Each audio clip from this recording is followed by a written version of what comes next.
Okay, Kendra, here we go. I just watched the latest episode of The Bachelorette, and I was like, I'm gonna recap this for Kendra, because she's going to Philly tonight. So, okay, it was like an hour and a half, and I watched it immediately after waking up, and I have to just admit, I don't know anybody's names, except for the three people of color, Grant, Ali, and Christian, and Chad the douche, because his name is Chad. I mean, that's just typecasting. And no offense, because I do know one Chad, and he's awesome. But that's typecasting. And then Evan the erectile guy, because it's alliteration. So let me see if I can recap this for you. So, like, there's like 1,000 men in the house, and I can't really tell them apart except for the men of color, because they're the only ones who don't look exactly like everyone else. And there was one guy who had longish hair, but he looked kind of like a serial killer, and she didn't pick him at the end, spoiler alert, so I didn't need to learn his name. So it's good. What did they do? Okay, so like they have a date card, right? So she picks the group date, and they had to do a fireman task. They had to go be fire people, out in, I don't know, an alleyway. I don't know where they were, and of course Grant was in this group date. He's a fireman, and guess who won? Grant won, which is good, because if he hadn't won, that would have been really sad. And so what, they're like up on a roof and shit. Oh, the best part of this actually was Wells. I know him now because he's really scrawny. He's like little. He's not like small, but he's like small. So like it was too hot for Grant in the fireman outfit. So he started to he started to pass out basically. And so it actually ended up being a coup because he was so fragile. Jojo like ended up talking to him while he was getting rehydrated, and the firemen were like, "You tried really hard," so they let him compete in the last round with Grant and the other guy, Luke. Oh my god, I know their names. This is actually really sad to realize I know their names. Luke, who used to be in the military, one of the two. The other one is Tiny, and I don't know his name yet. So anyway, so they're all competing, and so basically at the end, Grant wins.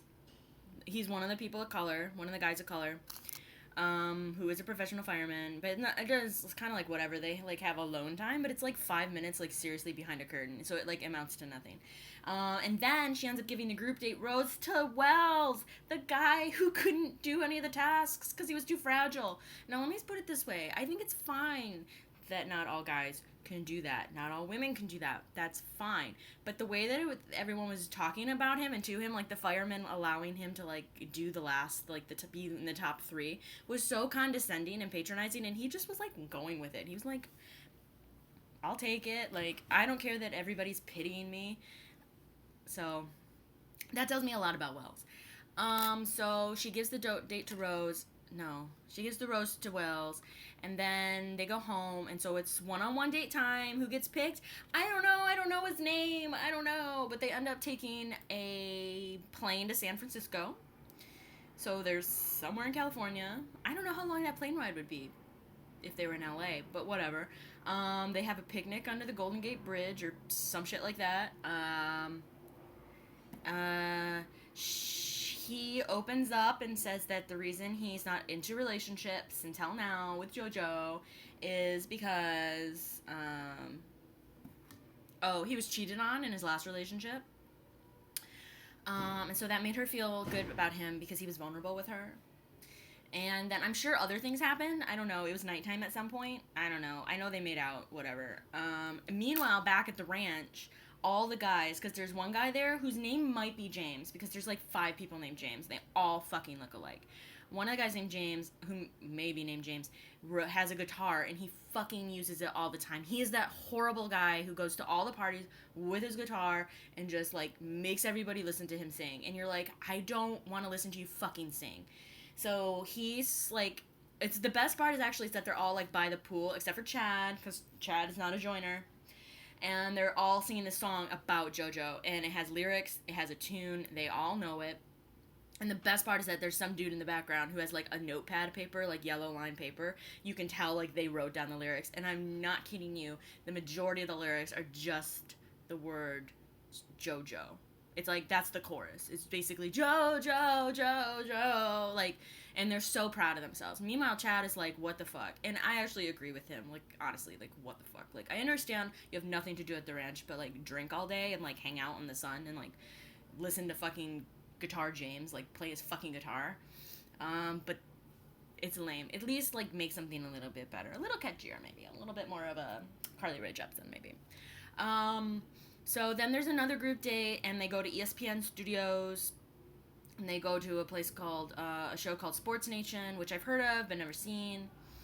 And then JoJo's, like, on the show, and she's, like, talking about Stephen Curry, and I'm like, oh, I don't think you really know who he is, but she likes sports. And you know what's great about that is it means she's not like other women. Oh my god, she's so much better.